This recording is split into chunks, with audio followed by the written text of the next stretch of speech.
Hello दोस्तों, आज की वीडियो में हम बरमूडा ट्रायंगल के अमेजिंग फैक्ट के बारे में बात करेंगे। तो वीडियो में एंड तक बने रहे। अगर वीडियो आपको पसंद आए तो प्लीज चैनल को सब्सक्राइब करें। तो चलते हैं आगे। बरमूडा ट्रायंगल को दुनिया की सबसे रहस्यमयी जगहों में से एक माना जाता है। एक ऐसा क्षेत्र जहां से गुजरने वाले जहाज, चाहे वो समुद्री जहाज हो या हवाई जहाज, रहस्यमयी तरीके से गायब हो जाते हैं। लोगों का मानना है कि इस क्षेत्र में कुछ ऐसी अदृश्य शक्तियां मौजूद हैं जो वस्तुओं को अपनी ओर आकर्षित करती हैं। पिछले 100 सालों के इतिहास में यहाँ कई जहाज गायब हो चुके हैं और हजारों लोगों की मौत हो चुकी है। बरमूडा ट्रायंगल को लेकर वैज्ञानिकों में बहस छिड़ी रहती है। बरमूडा ट्रायंगल से जुड़ी सबसे पहली गायब होने की असामान्य घटना का जिक्र 17 सितंबर 1950 में द मियामी हेराल्ड में प्रकाशित एक लेख में किया गया है, जिसके लेखक एडवर्ड वैन विंकल जोन्स थे। फ्लाइट 19 यूएस नेवी के 5 जनरल मोटर टीबीएम एवेंजर बम वर्षकों का एक समूह। यह समूह 5 दिसंबर 1945 को उस समय गायब हो गया था जब वह बरमूडा ट्रायंगल से गुजर रहा था। इस घटना के बाद समूह में शामिल 14 एयरमैन का कोई सुराग नहीं मिल पाया। इसके बाद एक मार्टिन पिबियन नामक फ्लाइट बोट के साथ 13 चालक दल सदस्यों की टीम उन्हें खोजने के लिए निकली, लेकिन वो भी गायब हो गए। बरमूडा ट्रायंगल को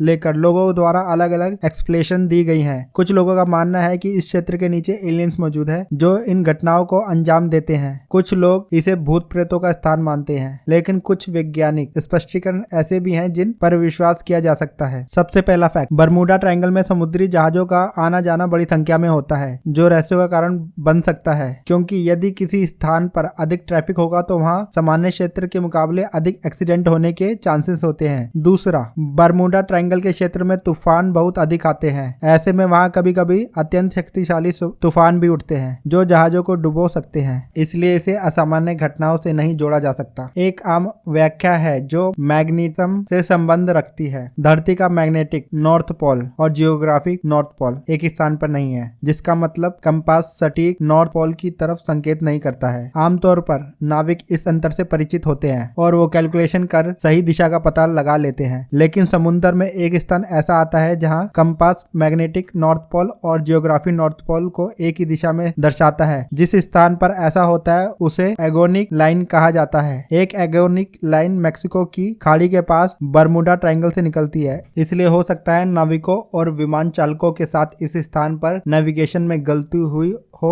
और वो भटक गए हों। कुछ वैज्ञानिकों का मानना है कि कुछ जगह पर समुद्र के नीचे मीथेन गैस जमा होती है, जहां से कई बार बड़ी संख्या में मीथेन गैस के बुलबुले उठते हैं। गैस का अचानक से समुद्र तल से निकलना समुद्र में झाग उत्पन्न करता है जो जहाज को आसानी से निगल सकता है। इस तरह की प्रक्रिया ने नॉर्वे के समुद्र तल पर विशाल गड्ढे बनाए हैं, लेकिन ऐसा होने के कहीं पर भी सबूत नहीं मिले। एक मत यह भी है कि बरमूडा ट्रायंगल के क्षेत्र में मौजूद पानी समुद्र के बाकी क्षेत्र के मुकाबले बहुत कम गहरा है। कहा जाता है कि पुराने समय में कई बार समुद्री जहाज इस क्षेत्र में नीचे छिपे हुए मिट्टी के टीलों में अटक जाते थे, तो हो सकता है कि इसी वजह से यहाँ समुद्री जहाजों के साथ अनहोनी घटनाएं घटी हों। कुछ वैज्ञानिकों का कहना है कि बरमूडा ट्रायंगल पर अजीब तरह के बादल बनते हैं, जिससे हवाई जहाज और समुद्री जहाज दुर्घटनाग्रस्त हो जाते हैं। ये बादल हेक्सागोनल आकार में होते हैं, इसलिए इन्हें हेक्सागोनल क्लाउड नाम दिया गया है। ये बादल हवा का एक बड़ा विस्फोट पैदा करते हैं, जिससे 170 मील प्रति घंटे की रफ्तार से तेज हवाएं चलती हैं। ये बादल और हवाएं दोनों मिलकर हवाई जहाज और समुद्री जहाज से टकराते हैं, जिससे जहाज अपना संतुलन खो देता है और वह दुर्घटनाग्रस्त हो जाता है। बरमूडा ट्रायंगल से जुड़ी रहस्यमयी घटनाओं की बातें तब संदेह के घेरे में आने लगी जब लैरी ने सन 1975 में the Bermuda triangle mystery solve